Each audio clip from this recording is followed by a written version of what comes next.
waterboarding, giving them a little flame on their headscarves in the caves. But the Chinese know this. If you don't snuff the virus out early, the virus spreads. They know what to do. They know how to protect their people. They know how to judge their enemies and their friends. So here we stand at a point in history when a real John Wayne is needed.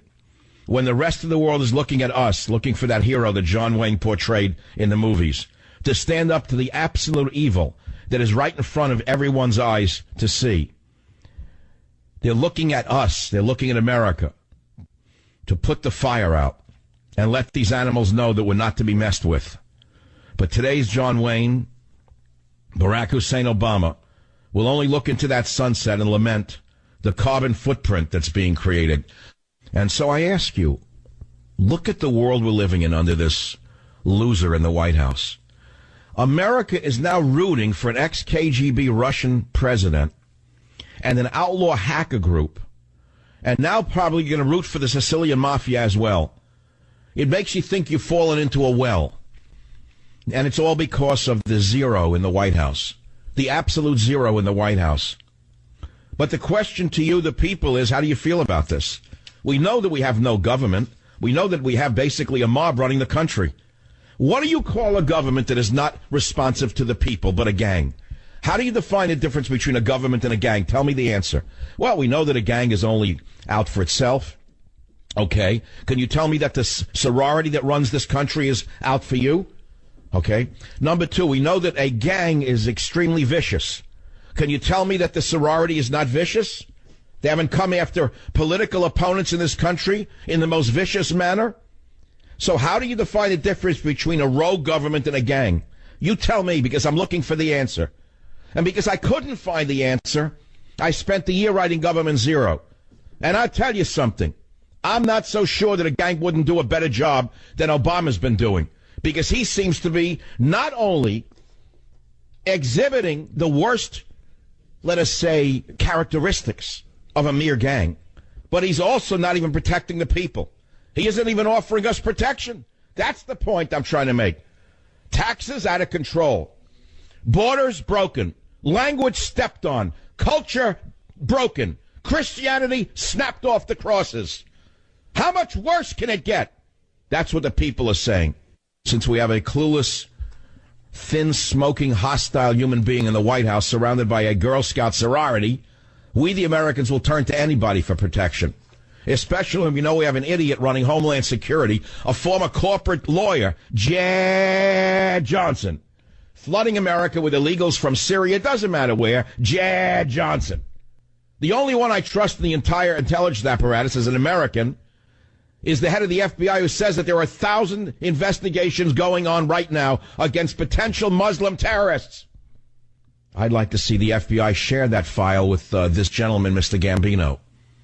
I'd like to see them share the intel on these 1,000 individuals they're tracking. I kind of doubt they'll do it.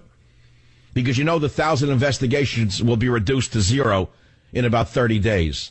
There'll be no investigations. This is a subject that I'm quite interested in. I want to remind you that way back when, in the year 2000, I wrote a book called The Savage Nation. And on pages 145 and 146, I wrote this. To fight terrorism, I'd suggest the FBI go to the worst gangs in America and find the baddest of them, and then bring them into the inner sanctum, into the president's cabinet. I'd say, look, boys, here's our situation.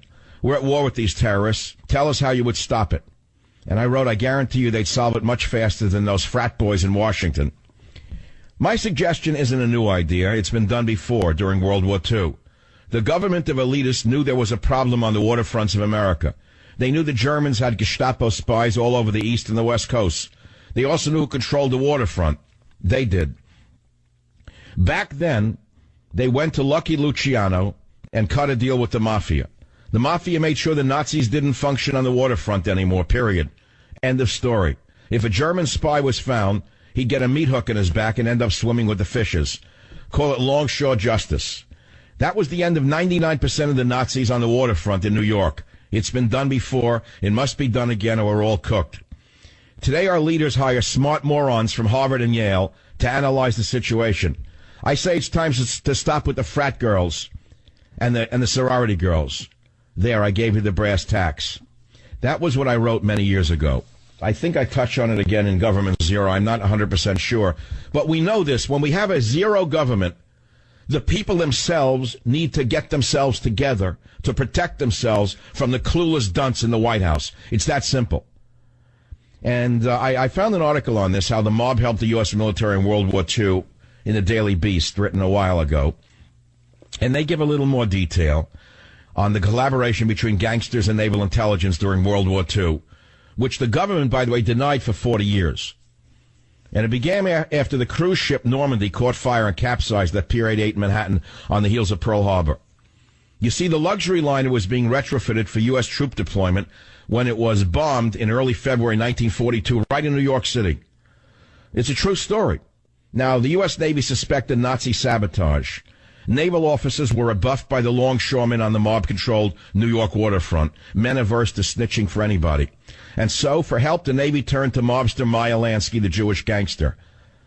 Our government approached Lansky in part because it knew that he had been waging a campaign of intimidation against domestic Nazi sympathizers, mostly members of the German-American Bund. That's a whole separate story. And so for Operation Underworld, Lansky recruited his childhood friend Benjamin Bugsy Siegel and Murder Incorporated's Louis Lepke Buchalter. These Jewish killers used guns, knives, and bats to break up Nazi rallies and send a message to Nazi sympathizers. As Maya Riley acknowledged in his notes, we weren't yeshiva boys. There's a famous movie picture of this, of a Nazi rally in Madison Square Garden, which is broken into by these guys. They had bats, brass knuckles. They beat the Nazis up and drove the sissies off the stage. Suddenly, the Heil Hitlers were running scared, and the adage, the brown shorts, had a real meaning right then. Then later on, when Nazi saboteurs slithered into the U.S. in the summer of 42 to blow up railways, chemical plants, and Jewish-owned department stores. Did you know any of this? All of you morons from Harvard?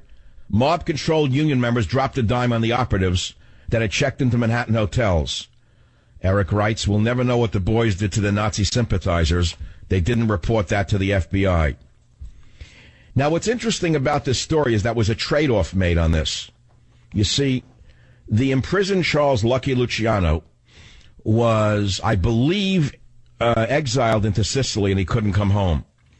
So they made a deal that if Luciano gave his orders to his friends, I think it was in prison or in Sicily, I don't know where he was, and he got rid of the Nazis, they'll let him come back to America. So Luciano provided the Navy with contacts in Sicily to, in addition to that, to assist Allied invasion planners. And in return, Lucky Luciano's 30 to 50-year prison sentence was commuted. That's when we had a government who knew what to do in a time of war. Right now we have a moron who doesn't even know we're in a time of war. The moron thinks it's only time to go to war with the American people who want their borders, language, and culture defended. So there is a precedent for this if it is true. And I'll tell you something else. If Putin ran for the presidency, he'd give Trump a good run for the money in this country. Of course he isn't going to run. Why is it that America wants a strong man to take over like Trump? Because we have nothing but the opposite everywhere else. It's that simple. We need strength to fight strength. We need toughness to fight toughness. And right now, what do I have to say? Do you think we have that? Is Hillary really the one to save us from ISIS when she says last week? She said it last week. She said Islam has nothing to do with terrorism.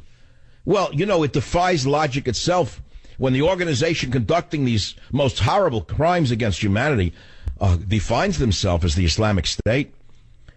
Is it called ISIS or BISIS or JISIS or HISIS? Is it the Jewish state? Is it the Buddhist state? Is it the Hindu state? Is it the agnostic state? Is it the Zoroastrian state? Is it the Hindu state? It's not HISIS. It's not BISIS. No, my friends, everyone knows it's the Islamic State except the thin smoking man in the smoking jacket. I'll be right back. Join the Savage Nation. Call now, 855-400-SAVAGE, 855-400-7282. Savage. The Savage Nation is sponsored by SwissAmerica.com, the only company I trust to protect my wealth and financial future. Call 1-800-289-26. have to be strong. You know, they don't use waterboarding over there. They use chopping off people's heads. They use drowning people. I don't know if you've seen with the cages where they put people in cages and they drown them in the ocean and then they lift out the cage. And we're talking about waterboarding. Yeah, I agree with him. You know, it reached a point where I thought that either Trump's people were reading my book or listening to the show and giving him the ideas. But now I'm starting to think maybe he and I are channeling each other's brain, because a day before he talked about waterboarding, I was thinking I should go on the air and say, what do you think about bringing back waterboarding? And you know what this tells me? It tells me that Donald Trump is actually in touch with the people, the average person out there, who knows what has to be done to defend ourselves. So that's all I want to say. Now, the day wouldn't be complete unless we had a soundbite from that other person with large ears, Prince Charles, who blames climate change for the conflict in Syria. Now, as you well know, he's been out of touch with reality from the day he came out of his mother. And I'm starting to wonder, well, no, let's listen to the sounds first, 21 and 22, of the man with big ears from England, Prince Charles. Some of us were saying 20-something years ago that if we didn't tackle these issues, you would see ever greater conflict over scarce resources and how do they speak? Ever greater difficulties over drought and the accumulating effect of climate change, which means that people have to move. And in fact, there's very good evidence indeed that one of the major reasons for this horror in Syria phenomenon was a drought that lasted for about 5 or 6 years, which meant that huge numbers of people in the end had to leave the land, and increasingly they came into the cities, and this combined to create a very difficult situation. Are you suggesting that there is a link between climate change and conflict? Absolutely. And terrorism? Yes. And yeah. Yes. Well, I mean, over the last few years, the Pentagon have actually started to pay attention to this, because Really? it has a huge impact on what is happening. Yeah. We never deal with the underlying root cause. Which regrettably is what we're doing to our natural environment. Man never worked a day in his life. You know, my father was an immigrant. He hated royalists. He hated the royals anywhere. Hated the royals in Russia. And ever since I was a little boy, he used to mock Prince Charles. He would say, look at this idiot. So inbred, look at his ears. You could see what happened to him.